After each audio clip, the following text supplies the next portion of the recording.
జై హింద్, జై Bharat. Maybe CR చంద్ర. ఒక విషయం చెప్తున్నానండి మీకు అందరికీ తెలుగులో. ఎంత పెద్దవారైనా కానీ, ఎంత దుర్మార్గుడైనా కానీ దేవునికి సమానమే. అర్థం చేసుకుంటావా? మంచి ధనవంతుడు, కరోడ్పతి అంటారు కదా, అరబ్బపతి అంటారు కదా, వానికి పెద్ద పెద్ద బంగ్లాలలో మంచి ఏసీలో పండుకునే వానికి చిన్న జోపిడీలో, వాని కొంతమందికి జోపిడి కూడా ఉండదు, ఎక్కడన్నా రోడ్డు మధ్యలో బ్రిడ్జి కింద పనుకుంటుంటారు. వాళ్ళకు దేవుడు సమానంగా చూసుకుంటాడు.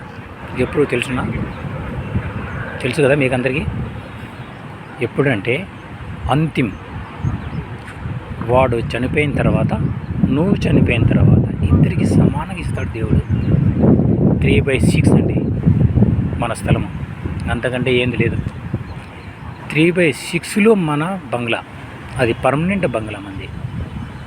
ఇది బాగా అందరూ అర్థం చేసుకోండి. ప్రాణం ఉన్నంత వరకు మీరు ఎంజాయ్ చేసుకోండి. ఎవడు స్థితి కొద్దీ ఏసీలు ఉండేవాడు ఏసీలో, రోడ్డు పైన ఉండేవాడు రోడ్డు మీద. ప్రాణం పోయిన తర్వాత సమానంగా ఇస్తాడు దేవుడు.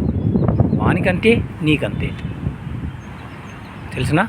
దేవుడు ఉన్నాడండి, దేవుడు లేడన్నకూడదు. లాస్ట్గా మనకు అందరికీ సమానంగా పంచుతాడు. నీకింతే, ఎక్కువ తక్కువ లేకోకుండా. కరెక్టేనా నేను చెప్తున్నాను? అర్థమైంది కదా? అందుకోసం ప్రాణం ఉన్నంత వరకు మంచి పని చేయండి, మీకు ఎప్పటికీ శుభం కలుగుతుంది. తల్లిదండ్రులను పూజించేది నేర్చుకోండి. ఎక్కడ పోయినా కానీ మీరు ఇంట్లో నుంచి బయటికి పోతేనా తల్లిదండ్రుల పాదాలు ముక్కిపోండి, మీకు ఏం ప్రాబ్లం ఉండదు. ఇది బాగా గుర్తుపెట్టుకో. దేవుని దగ్గర ముక్కుతున్నారే, అదే ముక్కు తల్లిదండ్రులను ముక్కండి, మీకు ఏం ప్రాబ్లం ఉండదు.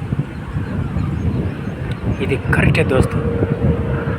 తల్లిదండ్రుల ఆశీర్వాదము కోట్లు లక్షలు ఎంత పెట్టినా రాదు. వాళ్ళు తిట్టినా కొట్టినా ఏమన్నా కానీ మీకు ఆశీర్వాదమే. ఇది బాగా గుర్తుపెట్టుకోండి. ఇది కరెక్ట్, రియలీ దోస్తు. నేను చెప్పేది కరెక్ట్ చెప్తున్నాను. మీకు తెలుసు ఇదంతా, నేను చెప్పని అవసరం లేదు.